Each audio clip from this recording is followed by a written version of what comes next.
Assalamualaikum warahmatullahi wabarakatuh. Perkenalkan, nama saya Muhammad Faras Nayan. Saya akan menjelaskan tentang pengertian dan tempat di mana terjadinya spermatogenesis. Nah, apa sih spermatogenesis itu? Spermatogenesis adalah proses di mana sel germinal primordial pria yang disebut spermatogonium menjalani meiosis dan menghasilkan sejumlah sel yang disebut spermatozoa. Nah, di mana sih tempatnya terjadi spermatogenesis? Tempat spermatogenesis itu terjadi di testis. Di dalam testis terdapat tubulus seminiferus. Dinding tubulus seminiferus terdiri dari jaringan epitel dan jaringan ikat. Pada jaringan epitelium terdapat sel-sel spermatogonia dan sel Sertoli yang berfungsi memberi nutrisi pada spermatozoa itu. Dan selain itu, pada tubulus seminiferus terdapat pula sel Leydig yang mengekskresikan hormon testosteron yang berperan pada proses spermatogenesis.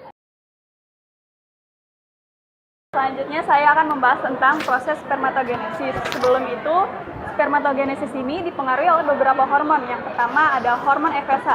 Hormon ini berfungsi untuk merangsang pembentukan sperma secara langsung dan untuk merangsang pembentukan sel Sertoli untuk menghasilkan ABP atau androgen binding protein yang fungsinya itu untuk memacu spermatogonium itu dalam melakukan spermatogenesis. Selanjutnya yaitu ada hormon LH. Hormon ini berfungsi untuk merangsang sel Leydig untuk memperoleh sekresi testosteron atau suatu hormon seks yang penting untuk perkembangan sperma. Selanjutnya saya akan membahas secara rinci tentang proses spermatogenesis. Dimulai pada fase awal spermatogenesis, yaitu spermatogonium bersifat diploid atau 2N. Secara mitosis, spermatogonium akan berubah menjadi spermatosit primer yang bersifat 2N. Selanjutnya, spermatosit primer ini akan membelah menjadi spermatosit sekunder yang nantinya akan membelah secara meiosis atau disebut juga meiosis 1. Kemudian jumlah spermatosit sekunder ada 2, sama besar dan bersifat haploid atau N. Kemudian melalui fase meiosis 2, spermatosit sekunder membelah menjadi 4 spermatid yang sama bentuk ukurannya. Selanjutnya spermatid akan berkembang menjadi sperma yang matang yang bersifat haploid atau N. Dan selanjutnya akan membentuk sperma. Nah, teman-teman, setelah kalian belajar tentang proses-proses spermatogenesis, sekarang kita bakal bahas tentang tahapan-tahapan spermatogenesis. Yang pertama yaitu adalah spermatogonium. Spermatogonium adalah hasil pertama yang dihasilkan oleh testis. Spermatogonium ini terdiri atas 46 kromosom dan 2N kromatid.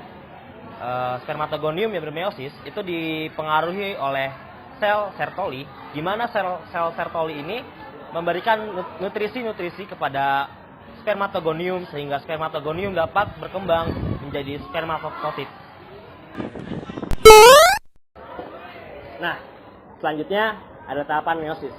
Pada tahapan ini spermatosit primer akan bermeiosis 1 menghasilkan spermatosit sekunder dan langsung bermeiosis 2 menghasilkan spermatid. Tahapan yang terakhir dari spermatogenesis adalah spermiogenesis. Pada tahapan ini akan terjadi transformasi dari spermatozoid menjadi spermatozoa. Setelah terbentuk spermatozoa, sperma akan terdiri dari kepala sperma, leher sperma, dan ekosperma. Sekarang kita lanjut yuk ke bagian-bagian sperma. Sekarang kita memasuki bagian-bagian sperma. Yang pertama ada kepala. Bagian kepala ini terdapat 23 kromosom dari sel ayah dan juga terdapat inti tebal dengan sedikit sitoplasma yang diselubungi oleh selubung tebal bernama akrosom. Akrosom ini berfungsi sebagai pelindung dan juga untuk menghasilkan enzim. Selanjutnya, bagian sperma yang kedua adalah ekor. Ekor berfungsi untuk menghubungkan bagian kepala dengan badan. Lalu, apakah fungsi dari badan sperma itu? Badan sperma berfungsi sebagai sumber energi utama bagi sperma agar dapat bergerak. Karena di dalam badan sperma terdapat mitokondria yang berfungsi sebagai penyedia ATP atau energi untuk pergerakan ekor. Lalu, bagian sperma yang terakhir adalah ekor. Pada bagian ekor sperma yang cukup panjang, terdapat axial filament yang pada bagian dalam dan bagian luar membran plasma yang berfungsi untuk pergerakan ekor sperma. Ya, pada kali ini kita memasuki bagian yang terakhir yaitu kelainan spermatogenesis. Kelainan ini ada banyak macam-macamnya, tetapi yang pada umumnya ada terdapat 4. Yang pertama yaitu aspermia. Aspermia ini kelainan saat melakukan ejakulasi tidak mengeluarkan cairan sama sekali. Yang kedua yaitu azospermia. Jadi saat melakukan ejakulasi terdapat cairan lain selain sperma. Nah, yang ketiga yaitu oligospermia. Nah, oligospermia ini disebabkan secara genetik atau secara terus-menerus. Misalnya melakukan ejakulasi terus-menerus. Akibatnya sperma yang dikeluarkan itu tidak sesuai dengan seharusnya. Nah, yang terakhir yaitu astenospermia. Nah, astenospermia ini kelainan yang menunjukkan bahwa sperma ini tidak bisa bergerak secara baik saat melakukan pembuahan atau saat melakukan ejakulasi tersebut. Dah.